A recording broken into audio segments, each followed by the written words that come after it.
discuss about 9th standard biology topic. Before going to our topic, let us discuss what are the topic to be covered in your syllabus. That is an overview of your syllabus. In this year, you have to study around 7 chapters. Around 7 chapters included in your syllabus. The first chapter, that is protectors of biosphere. That is protectors of biosphere. In this chapter, you have to study mainly about importance of plant species and how they prepare food. That is mainly you have to study photosynthesis and steps of photosynthesis, where this photosynthesis takes place. In addition to this, chemosynthesis also included in this chapter. Chemosynthesis also included in this chapter.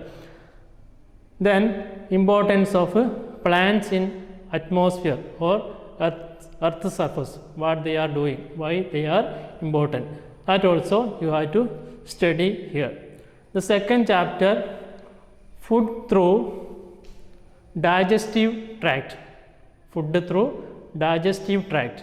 Here you have to study about human digestive system. Mainly you have to study about human digestive system.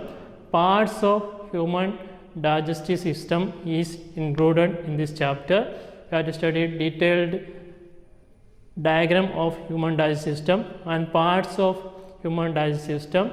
Then what are the functions performed by them? Okay, mainly food passing unit. Okay, parts of digestive system. Then cross section of teeth also included in this chapter.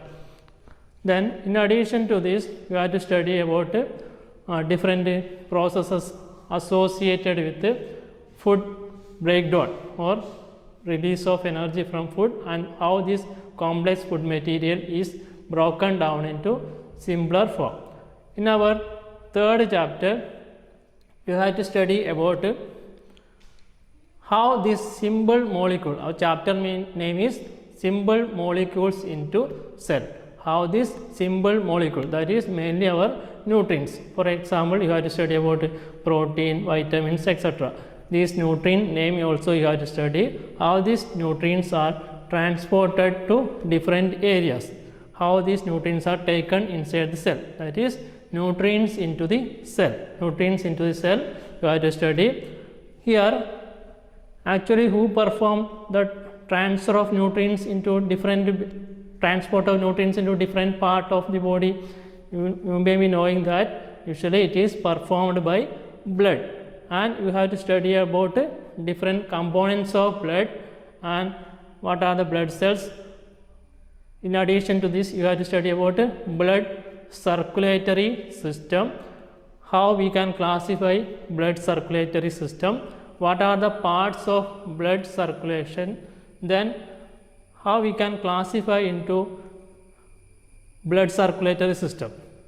Okay, in addition to this, you have to study about our heart, chambers of heart also you have to study. Then the structure, the detailed diagram of heart also you have to study. Then open circulatory system, closed circulatory system, and difference between artery and vein, that is blood circulating tube. Okay, that also included in this chapter. Fourth chapter, breathing for energy. Which is our breathing organ? You may be knowing it is mainly lungs. So you have to study which part? It is respiratory system. Human respiratory system you have to study here. The parts of human respiratory system. Then mainly lungs you have to focus here. The detailed structure of respiratory system is included in this chapter. Then in addition to this, what are the different problems or different diseases associated with the human respiratory system? Is there any cure, any treatment is available? That also you have to study.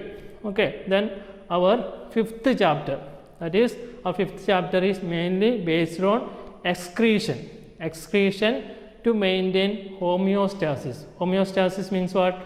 A balanced state of our body, or body equilibrium. Homeostasis also you have to study, that is excretion. Excretion means what? Removal of waste material.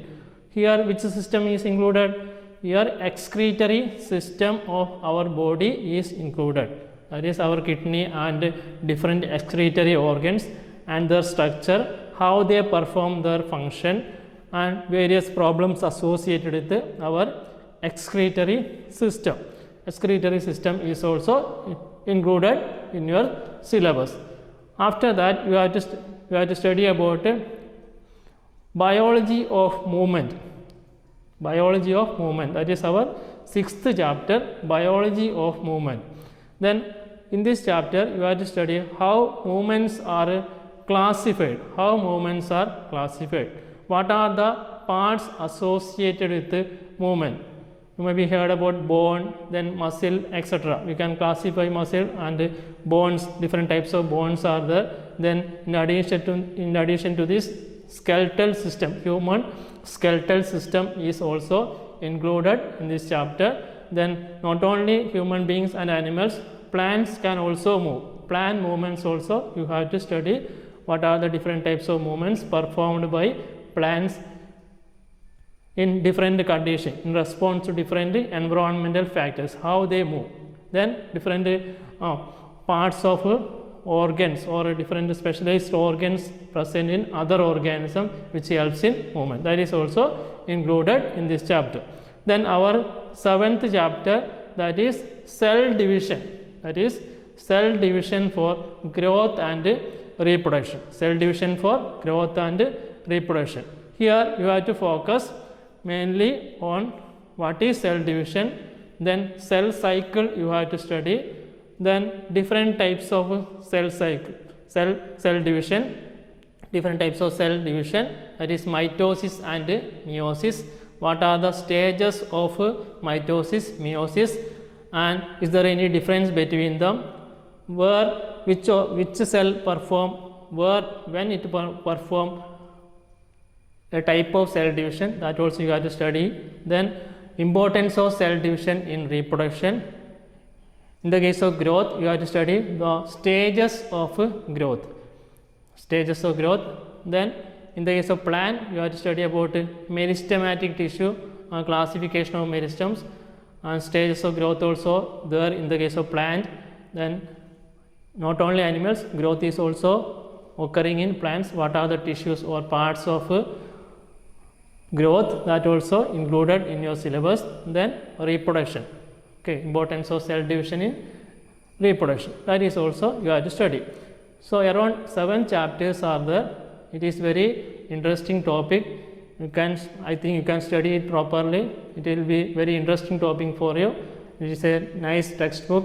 All of you have provided with a nice textbook, so you can study it properly. Detailed diagrams are there, many short notes are there, many pictures are there, so it will be a very interesting one for you.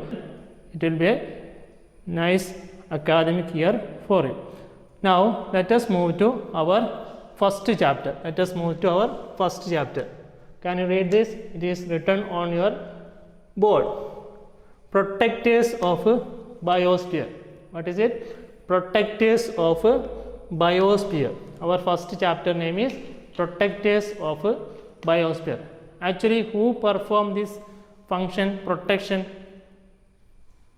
There is a question for you. Actually, who perform this function, protection? It is performed by, usually it is performed by plant. Who protect our environment? Usually it is performed by plants. Plants perform protection. Then you can see a sentence on blackboard. You can see a sentence on blackboard. Can you read this? What is it? Let us unite to regain our green earth. Let us unite to regain our earth. Let us unite to regain our earth.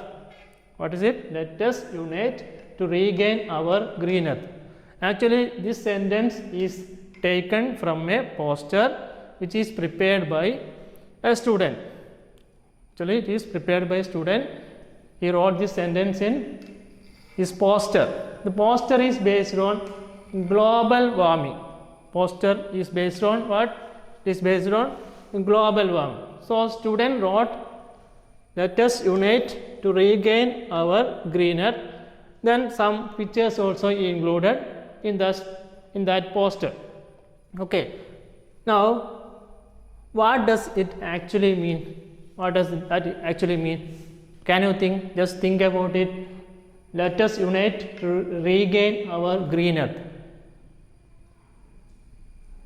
Actually, what it means?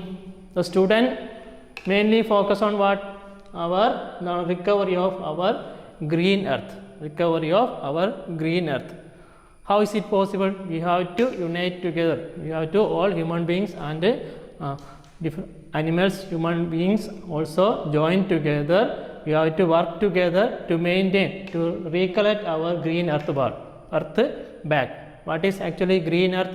It is a condition on earth, the earth surface, which is filled with different types of plant species, that is grasses, shrubs and trees, etc. So it will be a nice area. Okay, just imagine about a green area that is filled with different types of, there will be a rich biodiversity. It will be very nice to visit that place. Okay, just think about it. So student means that we have to work together to bring our green earth back. It is based on global warming. So what is actually global warming? What is global warming? Can you think? Can you point out some information? What is global warming? It is the condition in earth surface or earth atmosphere due to deposition of carbon dioxide. That is an increase in temperature of earth or atmosphere. Okay, there is a rapid increase, the phenomenon by which a rapid increase in earth atmosphere temperature. Okay, rapid increase in temperature of earth. If there is a rapid increase in temperature of earth, then we can call it as a global warming. We can call it as global warming. So what is global warming? The rapid increase of earth atmospheric temperature can be called as global warming.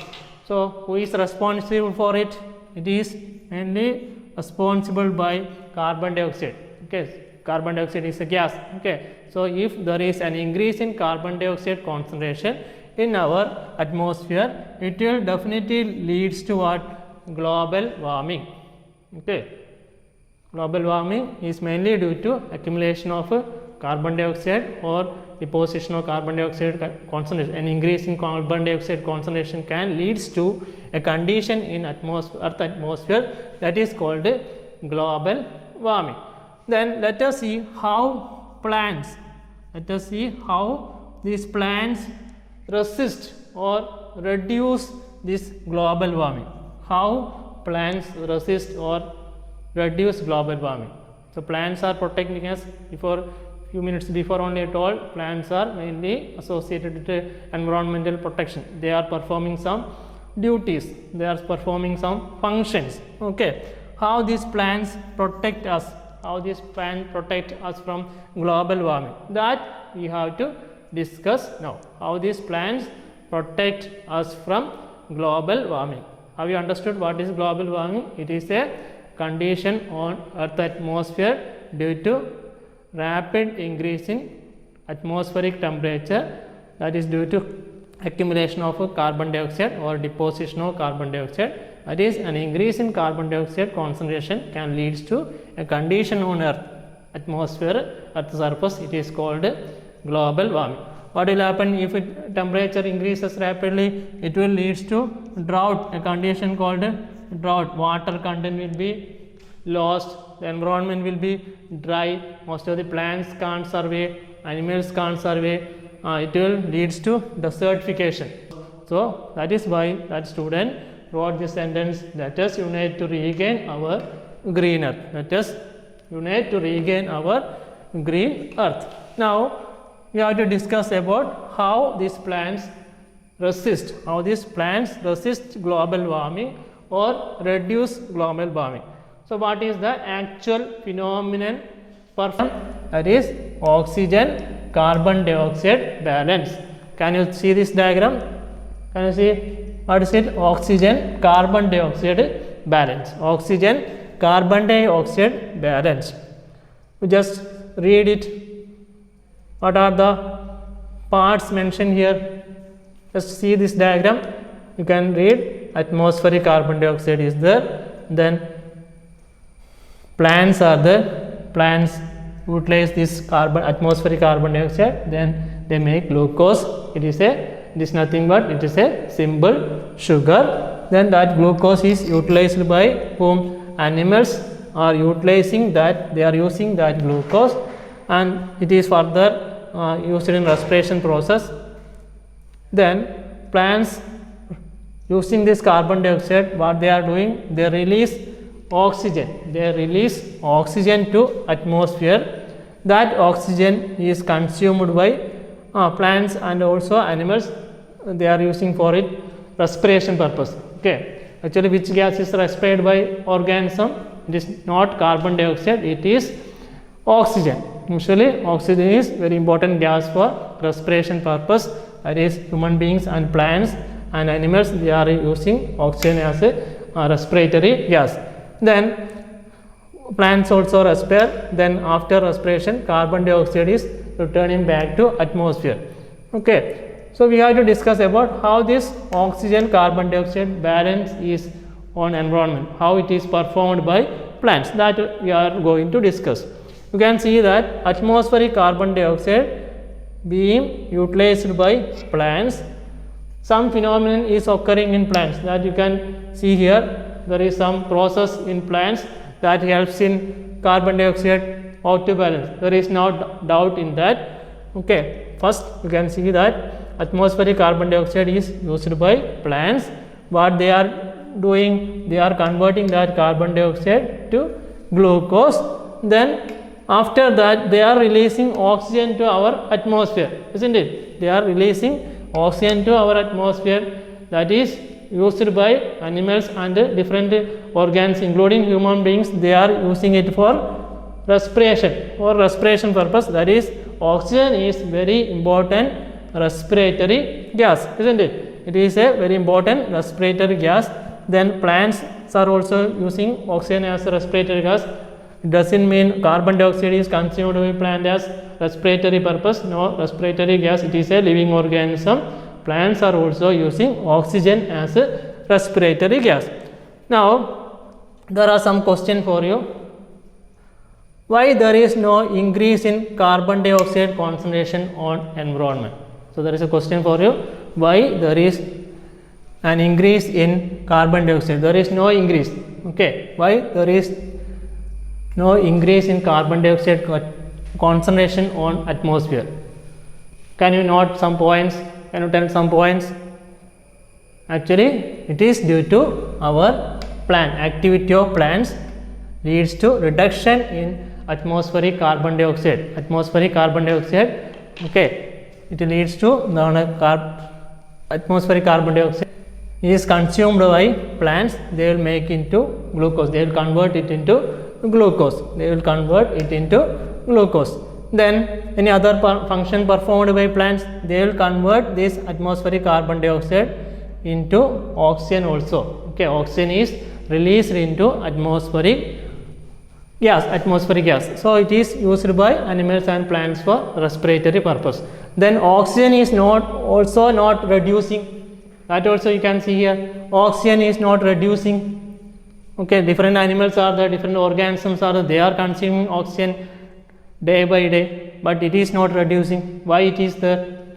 It is due to plant activity. Okay, that is, plants are releasing a large amount of oxygen to our environment. Large amount of oxygen is released into our environment. So there is no reduction in atmospheric oxygen concentration. Then there is no increase in atmospheric carbon dioxide also, because plants are reducing it. They are converting carbon dioxide into some other compounds, that is simple sugar, that is glucose, isn't it? Now, which phenomenon is taking place here? Okay, so there are some phenomenon occurring in our plant species. Which is that phenomenon? Can you tell which is that phenomenon? It is nothing but it is photosynthesis. What it is? It is photosynthesis. It is photosynthesis. Now, can you tell what is photosynthesis? What is photosynthesis? Simply we can tell it is a food making process. It is a food making process by plants. Simply we can tell it is a food making process in plants. So, what are the materials required for photosynthesis? What are the materials required for photosynthesis? Can you list out what are the materials required for photosynthesis? One you can see here, carbon dioxide is required. Just write down what is photosynthesis. You can write then what are the components or what are the factors which influence photosynthesis. What are the materials required for photosynthesis? First one you have to write carbon dioxide. It is mentioned here. Anything else is required for photosynthesis? Suppose just imagine only carbon dioxide is provided to plant. Whether they can synthesize food? No, they can't synthesize food. Some other materials in addition to carbon dioxide, some other materials are also required by them. You have to add what? Water is required by them, then nutrients are also required by them. Okay, carbon dioxide, water is there, then nutrients. Then it is a process taking place in leaf. Okay, usually plant leaves are known as kitchen of a plant. Kitchen of a plant where cooking and other activities are usually going on. So we can consider plant leaf as a kitchen. Okay, plant kitchen is known as leaf. Okay, so carbon dioxide is required, water is required, nutrients are required. In addition to this, is there any other components required? Yes, there will be light. There must be light. In presence of light only, plants can synthesize food. Note down, in presence of light. Okay, UV light or ultraviolet light which is getting from sun. Okay, you can call it as sunlight. Okay, simply you can tell sunlight is required. Okay, in presence of sunlight only, plants can synthesize food. So light also we can write there. Any other thing? There are some pigments. There are some pigments. We can call it as chlorophyll. Okay, chlorophyll pigments are also required. Okay, chlorophyll pigments are usually present in chloroplast, that we can discuss later. Okay, so what are the components required in photosynthesis? Carbon dioxide is there, water is there, nutrients, light, chlorophyll or chloroplast. Okay, chloroplast where actually photosynthesis is taking place. Okay, what is photosynthesis? It is nothing but it is the synthesis of food by green plants in presence of sunlight by using what? Carbon dioxide, water, nutrients, chlorophyll, pigments, etc. So this is about photosynthesis. Now let us discuss something about pigments in leaves. Pigments in leaves. Pigments in leaves. What is meant by pigment? Pigment is nothing but a coloring agent. Pigment is a coloring agent.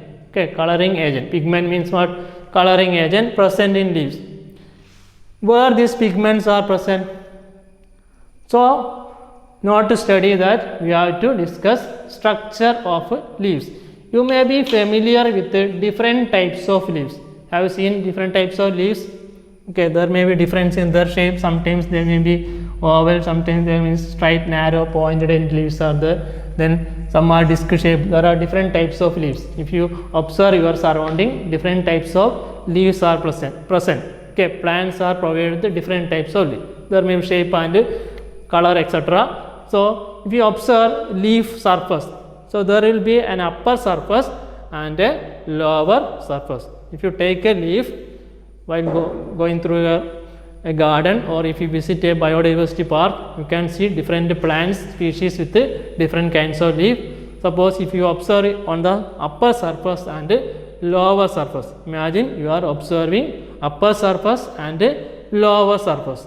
Is there any difference in color concentration? Is there any difference in color concentration? That is, on the upper surface of leaf, you have to visit a biodiversity garden or you have to take a plant leaf, then you observe the upper surface and lower surface also you have to observe. Is there any difference in pigment concentration, that is upper surface and lower surface?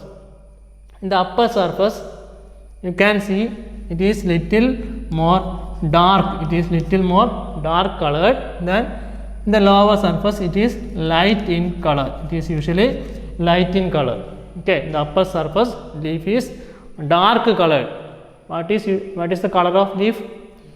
You may be knowing it is usually green in color, it is usually green in color, leaves are usually green in color. Okay, usually leaves are green in color.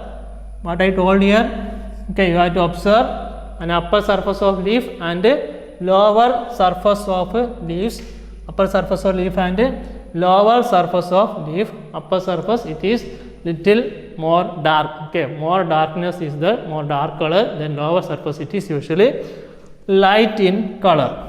So actually what is the reason for this difference? What is the reason for this difference? Can you say some points? Okay, it is due to what? It is due to concentration of pigments. It is due to concentration of pigments on, it is due to concentration of pigments on leaf surface.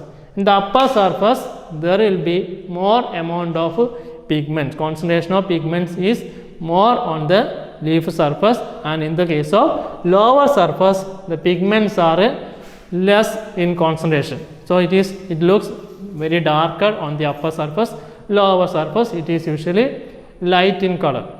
Then you may be observing different types of colored leaf, but it doesn't mean that it does not contain green color. Actually green color is there. If you take a piece of leaf and if you take it, okay, if you take a small piece, then you can see the green colored pigment is there, it is inside. It doesn't mean the leaves are a different color. Okay, color may be difference, will be the color difference will be there. It is based on the concentration of pigments. Okay, sometimes in the garden, if you visit any garden, you can see different colored leaf. Okay, other than green, colored leaves are also there, but doesn't mean coloring pigment, that is green pigment is absent in that. Okay, green colored pigment is there, it is present in leaves.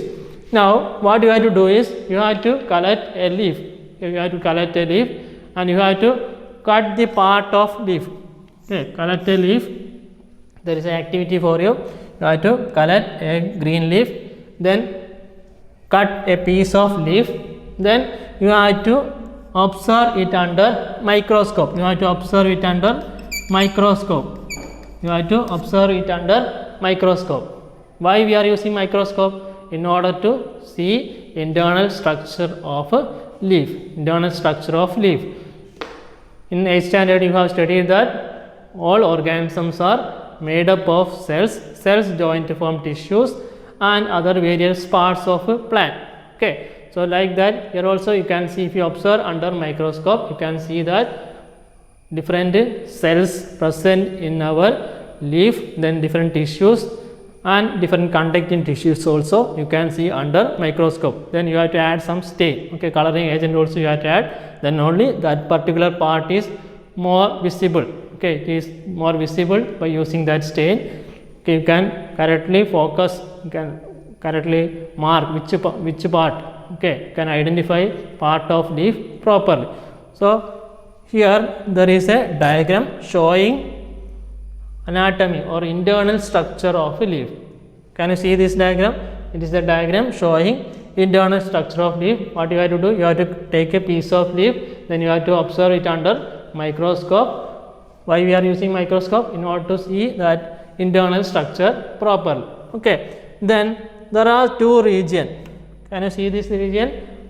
This is a cross section. You are cutting that leaf. Okay, cutting that leaf, then taking one piece, then it is placed under microscope lens, then we are observing through eyepiece. That is what drawn here. Okay, can you see this diagram? Okay, there are two regions. Okay, upper epidermis and lower epidermis. What is epidermis? It is the outermost covering of a leaf. It is the outermost covering of leaf. It is actually it is a portion enlarged. Doesn't mean the entire leaf is like this. No, this is a portion enlarged, a part enlarged. Okay, enlarged part is drawn here. Okay, there is an upper epidermis. There is a lower epidermis. So what is epidermis? It is the outermost covering of leaf. Okay, it is the outermost covering. So there will be, if you take a leaf, you can see upper part. So there will be a upper epidermis, and lower part there will be a lower epidermis. That is what mentioned here. Okay. Then below the epidermis there are some tissues and cells. Okay. You might have studied that cells join to form tissues. So there are some tissues performing photosynthesis. Okay, photosynthetic functioning tissues are there. Then there is a circular region. It is called a conducting tissues. It is called what? Conducting tissues. That is conducting tissues are there. Conducting tissues. Can you tell which is that conducting tissue? It is xylem and phloem. Conducting tissues are there. So they transport these nutrients and water to different parts of a leaf and various parts of a plant part. Okay. Then if you take a single cell, it is a tissue. Actually it is a tissue. Cells joined from tissue. We are taking a single cell and it is drawn here. Okay, take a single cell. Okay, for further explanation we are taking a single cell. It is drawn here. Then single cell, you can see different types of cell organelles or cell components. What are they? There will be a nucleus, then Golgi apparatus is there, mitochondria, then chloroplast, then endoplasmic reticulum. Like that, many different cell organelles are there that you already studied in 8th standard, and I am not going to explain here. Okay. Then you are taking what? Chloroplast. In the case of photosynthesis, chloroplast is very important. Chloroplast is very important. So we are taking chloroplast separately. There are different cell organ. Doesn't mean that only cell contains chloroplast. No, we are taking chloroplast not to study what? Photosynthesis. Not to study photosynthesis. We are only considering what? Chloroplast. So there is a detailed diagram of a enlarged diagram of a chloroplast. That also you can see here. Okay. Just observe that diagram. What are the parts? So there is a double membrane, isn't it? There is a double membrane structure. There is a double membrane structure, that is an outer covering. It is usually oval in shape. It is usually oval in shape. Chloroplast. Sometimes there may be disc shaped. Sometimes usually you can consider it is oval in shape. There is a outer covering, that is a double membrane. It is the protective part of our chloroplast. In addition to this, there are some other region. There is a liquid region present here. There is a liquid region present here. It is called a stroma. There is a liquid region present here. It is called a stroma. It is called a stroma. Then you can see some region, that is stalk of a coin. Okay, many coins, if you place one above the other, you can see like this. Which is that region? It is called a grana. It is called grana. It is called grana. So what are the parts of chloroplast? What are the parts? There is a double membrane structure. Externally there is a double membrane structure. Inside it there is a liquid matrix, that is called a stroma. Inside this there are some stalks of coin like structure. Many membrane structures are placed one above the other. It is called a grana. Actually photosynthesis is taking place inside this chloroplast region. Inside the grana. Inside the grana there will be some pigments present. There will be some pigments present. In the case of grana, there will be some pigments present. Okay, pigments means what? It is nothing but a coloring agent. Okay, we can write one pigment as chlorophyll. First pigment is called what? Chlorophyll. Okay, first pigment is called what? chlorophyll, that is usually green in color. There are different types of chlorophyll. Chlorophyll A, then chlorophyll B is also there. Chlorophyll A, chlorophyll B. In most of the plants, if you consider, there are different types of pigment. Major pigments are chlorophyll A and chlorophyll B. That is, we can consider chlorophyll as a major pigment. Then beyond this, there are some other pigments also. That is carotenoid. That is carotenoids. Then xanthophyll pigments are also present. Xanthophyll pigments are also present. Xanthophyll pigment. It is usually green in light green or dark green in color. Here it may be yellow or orange red in color. Okay, yellow or orange red in color. So major pigments are chlorophyll pigment. In addition to this, plants also contain some other pigments also. They are carotenoids and xanthophyll.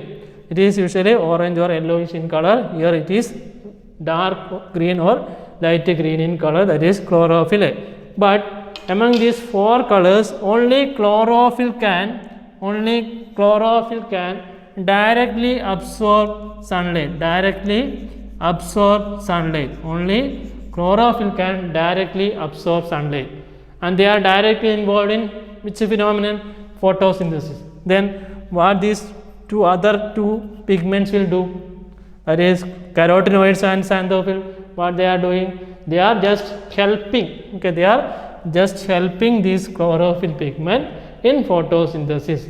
So they are called accessory pigments. They are called accessory pigments. They are helping them.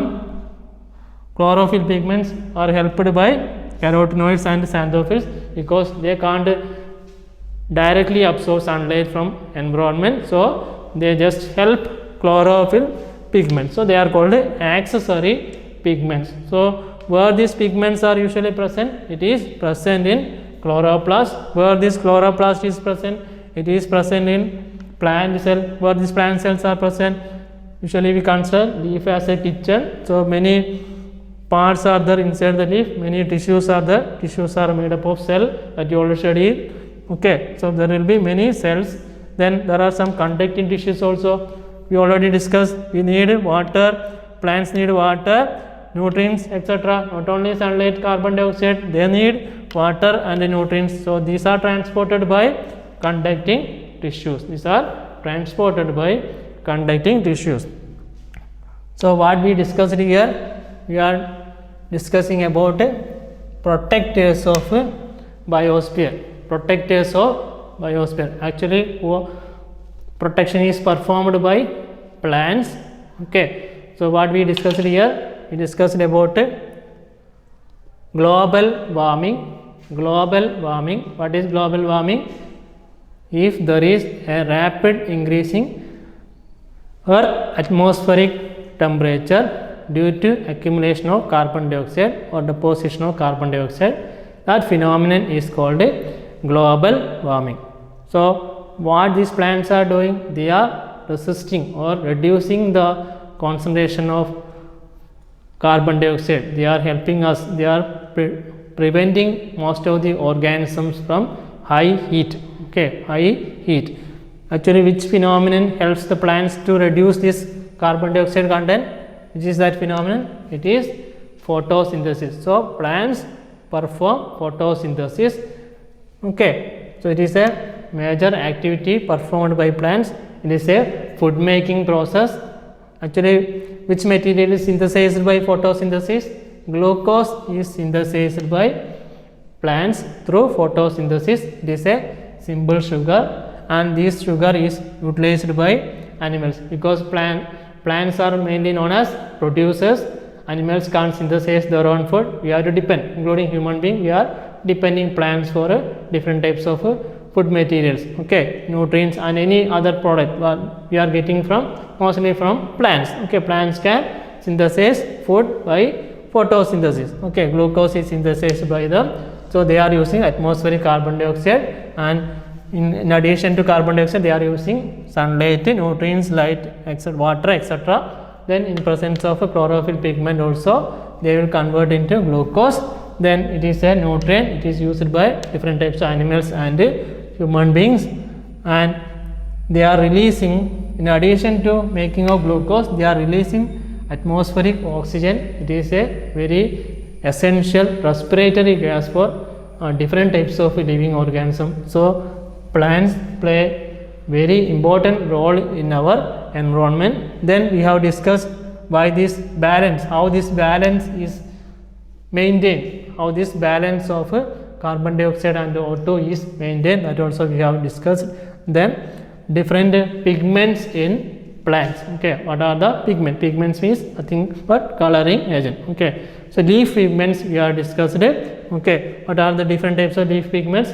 Chlorophyll A, chlorophyll B, then xanthophyll, carotenoids, etc. Where these leaf pigments are present, it is usually present in a part called chloroplast. Then structure of chloroplast also we have discussed. What are the parts of chloroplast? There is an outer covering, then inner liquid region that is called stroma, then there is a region like stalks of coin, it is called grana. Actually chlorophyll pigments are present in grana. Then different reactions are occurring inside the chloroplast. Okay, inside the chloroplast we have to discuss further topics later. Okay, what is photosynthesis only we have discussed. Then pigments of photosynthesis, pigments involved in photosynthesis, that we discussed here. Next we have to discuss about what are the process, what are the steps of photosynthesis, where this photosynthesis takes place, then how these nutrients are transported. Okay, what are the products of photosynthesis. So what you have to do is you have to write chapter name, that is protectors of biosphere. Then you have to write a short note on global warming. What is global warming? That you can write a sentence. Then photosynthesis you have to write. What is photosynthesis? The sentence you write. Then what are the required materials in photosynthesis? You can write carbon dioxide, water, nutrients, light, chlorophyll, etc. Then we have discussed about different types of pigments, in plants, that is structure of leaf. You have to draw this picture, then label the parts, it is there in your textbook. Then different structures associated with the pigments, that is chloroplast, it is a cell organ that you have to draw properly, label the parts. Then this chart also you have to draw in your notebook. So that is about today's topic. We will continue with another topic, that is the remaining topics of this chapter will be covered in the next class.